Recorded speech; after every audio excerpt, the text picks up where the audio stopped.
Fasting PP कभी ज्यादा कभी कम, कभी ज्यादा कभी कम होता है। डायबिटीज रिवर्सल में रेगुलर बेसिस पे ब्लड शुगर चेकअप करना बहुत जरूरी होता है। और हमने अक्सर देखा है कि ज्यादातर लोग लंबे समय तक 2-2 महीने, 3-3 महीने, 6-6 महीने शुगर चेक नहीं करते। तो अगर हम रेगुलर बेसिस पे शुगर चेक नहीं करेंगे तो क्या होगा?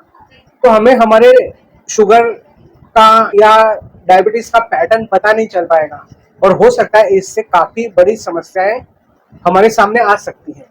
तो इसीलिए रेगुलर बेसिस पे हमें शुगर चेक करना बहुत जरूरी होता है। तो क्या करना चाहिए? अगर आप वाकई में डायबिटीज को रिवर्स करना चाहते हैं तो आपके पास अपना ग्लूकोमीटर होना चाहिए। और ये ग्लूकोमीटर से आपको क्या करना है, हर हफ्ते एक दिन, कोई भी एक दिन डिसाइड करना है और उस दिन आपको फास्टिंग और बीपी शुगर मॉनिटर करना है और नोटबुक में मेंटेन करना है। ये तो हो गई बात खुद क्या करना है। फिर हर महीने एक बार लैब में जाके फास्टिंग और बीपी करनी बहुत जरूरी है, क्योंकि ग्लूकोमीटर से आपको एक्यूरेसी नहीं मिलेगी लेकिन अंदाजा मिल जाएगा। और अगर हमें एक्यूरेसी चाहिए तो हमें लैब जाना बहुत जरूरी होता है।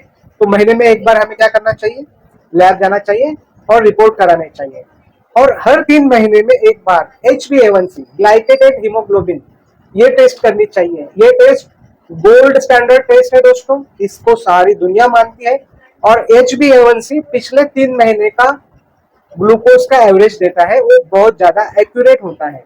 क्योंकि हमने देखा है फास्टिंग पीपी कभी ज्यादा कभी कम, कभी ज्यादा कभी कम होता है, क्योंकि फास्टिंग पीपी करंट की शुगर बताती है और कई सारे पैरामीटर्स उसको इन्फ्लुएंस करते हैं।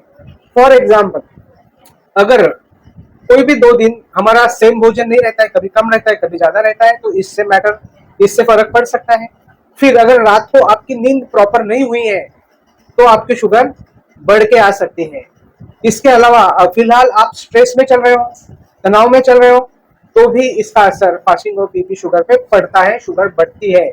और मान लीजिए कि वायरल इन्फेक्शन है, सर्दी है, खांसी है, बुखार है, ऐसे वक्त में भी ब्लड ग्लूकोज बढ़ा हुआ मिलेगा। तो क्या वाकई में शुगर बढ़ी हुई है? नहीं, कुछ इमीडिएट फैक्टर्स के कारण शुगर बढ़ी हुई हो सकती है, लेकिन जब हम HbA1c करते हैं तो हमें एक्यूरेसी आती है। 1-2 दिन से HbA1c के ऊपर ज्यादा फर्क नहीं पड़ता है। तो दोस्तों, अगर रिवर्स करना है तो ये सारी बातें हमें करनी जरूरी है। आज के लिए इतना ही। Wish you all the best. जय हिंद।